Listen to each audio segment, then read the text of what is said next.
Rangkuman informasi pilihan dari berbagai kabupaten dan kota di Jawa Timur segera hadir dalam Buletin Jawa Timur. Buletin Jawa Timur.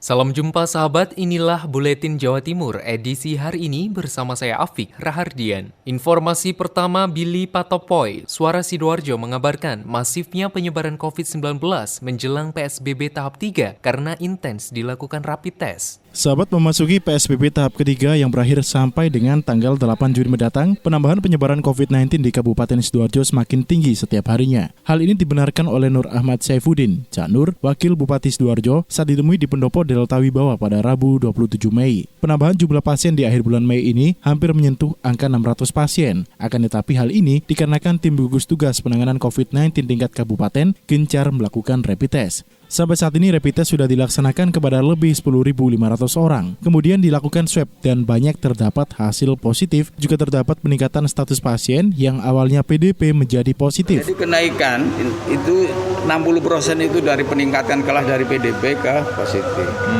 Kalau melihat itu ya karena kita sudah banyak melakukan rapid. Kita sudah melakukan rapid test itu sekitar 10.500 lebih. Ya, rapid test kita sudah hasilnya tertinggi. Hasilnya dari rapid test reaktif maka di swab. Maka akan meningkat. Pemerintah Kabupaten Sidoarjo sendiri saat ini sudah menyepakati untuk menggunakan 2 hotel dalam rangka menambah kapasitas tempat isolasi baru. Demikian saya Billy Patopoy, Suara Sidoarjo. Kholik Maulidi, Ralita FM Pamekasan membawa kabar, PDP di Kabupaten Pamekasan terus bertambah, sekarang jadi 55 orang. Pasien dalam pengawasan atau PDP virus corona Kabupaten Pamekasan saat ini telah berjumlah 55 orang. Di antaranya telah bertambah 3 orang pada tanggal 27 Mei 2020 kemarin, yaitu warga asal desa Nyalabulao, warga desa Barutambar Timur, dan warga Kelurahan Parteker. 3 orang PDP ini diantaranya berusia 51 tahun asal desa Nyalabulao dengan inisial SR, warga asal Barutambar dengan usia 47 tahun inisial MS, dan warga Kelurahan Parteker dengan usia 55 tahun dengan inisial RADH.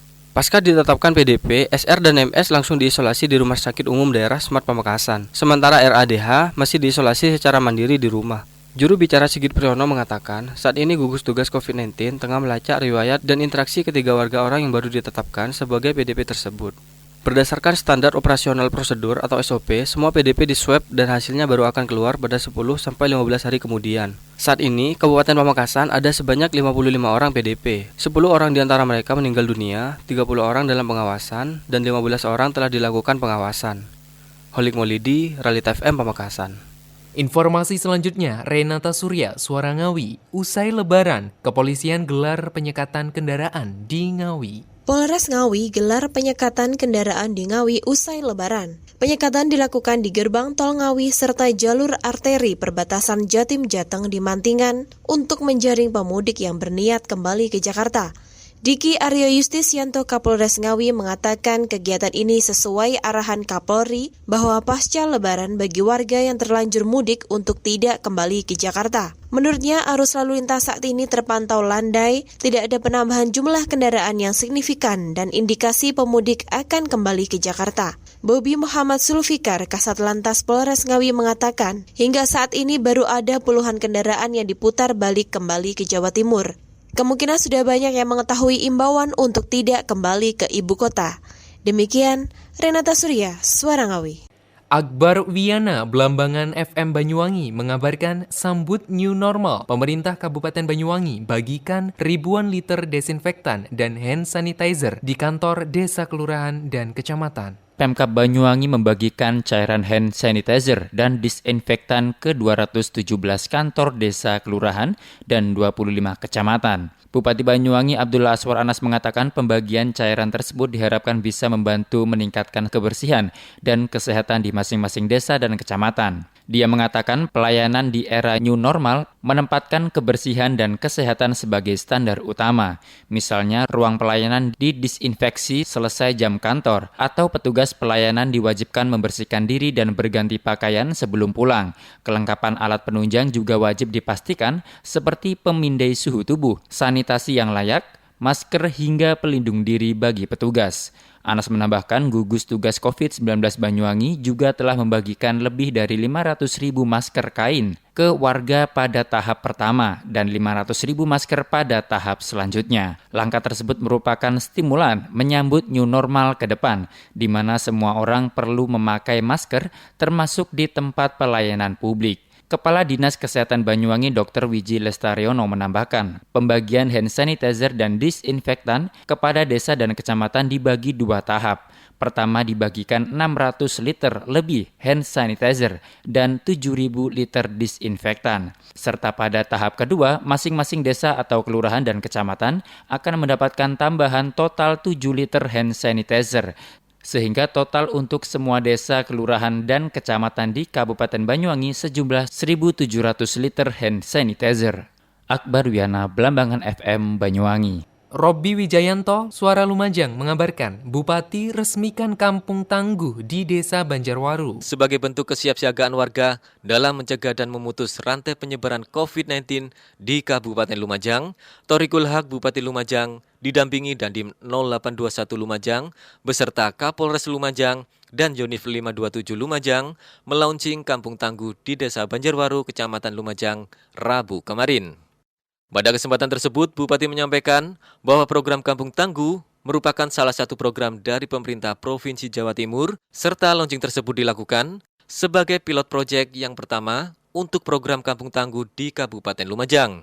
Dirinya menilai ujung tombak dari semua penanganan terhadap pandemi COVID-19, yakni harus dibuat pemerataan langkah tegas dalam penanganan pencegahan COVID-19 di tiap desa. Antara pemerintah daerah, Kapolres, Pak Dandim, Batalion 527 sebagai mitra bersama antara pemerintah, TNI dan Polri untuk membentuk sebuah program yang disebut Kampung Tangguh. Lebih lanjut, Bupati mengapresiasi Kepala Desa Banjarwaru yang gajinya diberikan untuk APD guna persiapan pemakaman bagi teridentifikasi positif 19, termasuk seluruh mekanisme yang ada di desa melalui anggaran dana desa yang tentunya saat ini fokus pada penanganan COVID-19. Ia juga meminta kepada semua camat, Kapolsek maupun Danramil untuk memantau secara langsung berbagai bantuan yang ada di desa masing-masing.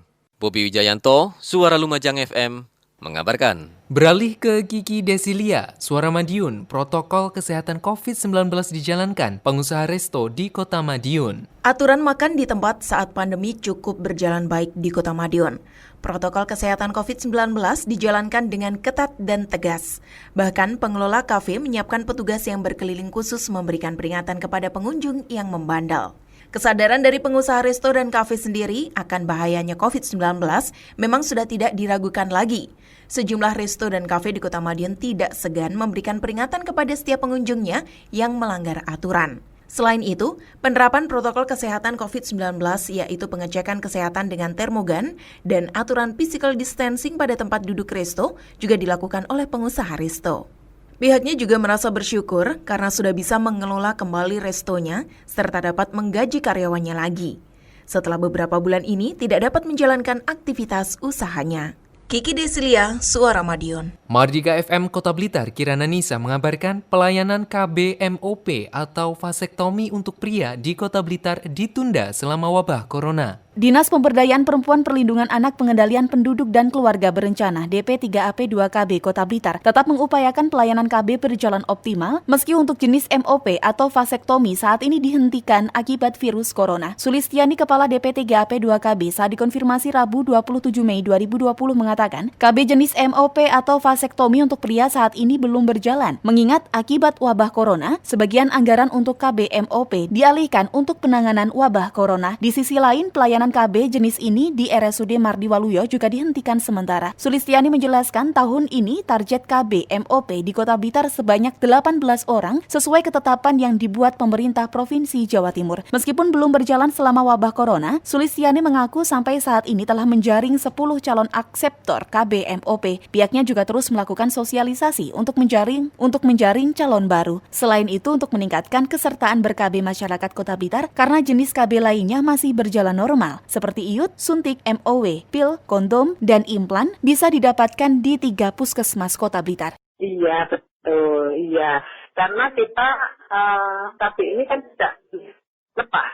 Jadi jangan sampai dengan masa pandemi ini di mana sekolah-sekolah lupa dengan KB-nya. Nah, jangan sampai seperti itu. Kirana Nisa, Mahardika FM. Beralih ke Mega Kristi, RGRFM Tulungagung mengabarkan bantuan sembako bagi duafa. Tim penggerak PKK Kabupaten Tulungagung bersama Koordinasi Kegiatan Kesejahteraan Sosial K3S Kabupaten Tulungagung melaksanakan kegiatan pemberian bantuan sembako kepada duafa yang dilaksanakan di Pendopo Kongasarum Kusumaning Bongso.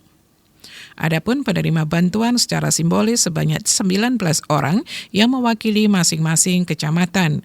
Bantuan diserahkan oleh Bupati Tulungagung, Ketua Tim Penggerak PKK Kabupaten Tulungagung, Ketua Dharma Wanita Persatuan, dan PLT Kepala Bagian Administrasi Kesejahteraan Rakyat Setda Kabupaten Tulungagung. Sembako yang diberikan sebanyak 2.710 paket yang setiap paketnya berisi beras 10 kg, gula putih 2 kg, minyak goreng 2 liter, mie instan 10 bungkus, dan kecap 1 botol. Bupati Tulungagung Dr. Andes Marioto Birawa MM dalam wawancara menyampaikan bahwa penerima bantuan ini kepada masyarakat kurang mampu dari segi perekonomian serta yang benar-benar membutuhkan dan belum mendapatkan bantuan dari sumber manapun. Dan berpesan jangan sampai data bantuan ini yang diberikan tumpang tindih dengan bantuan tersebut. Dan akan diberikan selama 3 bulan berturut-turut. Dan Ketua Tim Penggerak PKK Kabupaten Tulungagung menyampaikan bahwa data penerima bantuan tersebut diperoleh dari Ketua Tim Penggerak PKK Kecamatan dan Ketua Tim Penggerak PKK Desa yang mendapatkan bantuan sejumlah 269 desa. Saya Mega Kristi, 90,1 RGRFM Tulungagung. Informasi selanjutnya, Agustin Merdekawati, produksi bawang merah turun ribuan ton. Produksi bawang merah di semester pertama tahun 2020 turun hingga ribuan ton. Salah satu penyebab merosotnya produktivitas tanaman hortikultura andalan Kota Nganjuk akibat faktor cuaca hingga pandemi COVID-19. Kepala Bidang Hortikultura Dinas Pertanian Nganjuk Agus Listio mengatakan, penanaman bawang merah baru dimulai akhir bulan April 2020. Di antaranya di wilayah Gondang, sebagian Sukomoro dan Rejoso. Pada bulan Januari sampai April, bawang merah bisa dikatakan soft season penanaman di wilayah tertentu saja. Petani yang tetap menanam di bulan Maret, hasil panennya tidak bisa maksimal. Rendahnya produksi bawang merah disebabkan oleh kondisi cuaca hujan yang tinggi membuat pH tanah sangat rendah, yakni kurang dari 4. Dengan kondisi tersebut, petani terpaksa menambah kapur dalam jumlah banyak agar pH bisa menjadi 7 atau dalam kondisi netral. Tidak hanya pola tanam dan faktor cuaca, pandemi corona juga memberi dampak besar bagi para petani. Ketidakpastian distribusi yang disebabkan pembatasan mobilitas membuat produksi menurun. Dari 105,3 FM, Agustin Merdekawati. Informasi terakhir dari Radio Persada FM Blitar, Oza Ahmad mengabarkan Taman Kanigoro gagal dibangun. Komisi 3 DPRD Kabupaten Blitar dukung eksekutif mencari sumber penganggaran lain. Pembangunan Taman Kanigoro atau Ruang Terbuka Hijau RTH yang terletak di bekas Pasar Kanigoro dipastikan gagal dibangun tahun ini. Pasalnya, anggaran senilai 5 miliar rupiah telah dialihkan untuk percepatan penanganan COVID-19. Dinas Lingkungan Hidup atau DLH menyatakan akan berupaya mencari sumber pendanaan lain untuk merealisasikannya. Menanggapi hal itu, Sekretaris Komisi 3 DPRD Kabupaten Blitar Panoto mengatakan sangat mendukung langkah DLH untuk mencari sumber pendanaan lain. Menurutnya, langkah itu merupakan wujud inovasi dan kreativitas yang tinggi dari eksekutif dalam rangka mengupayakan anggaran pembangunan RTH. Ia pun berharap jika nanti masih memungkinkan untuk dianggarkan di APBD, maka akan diupayakan semaksimal mungkin.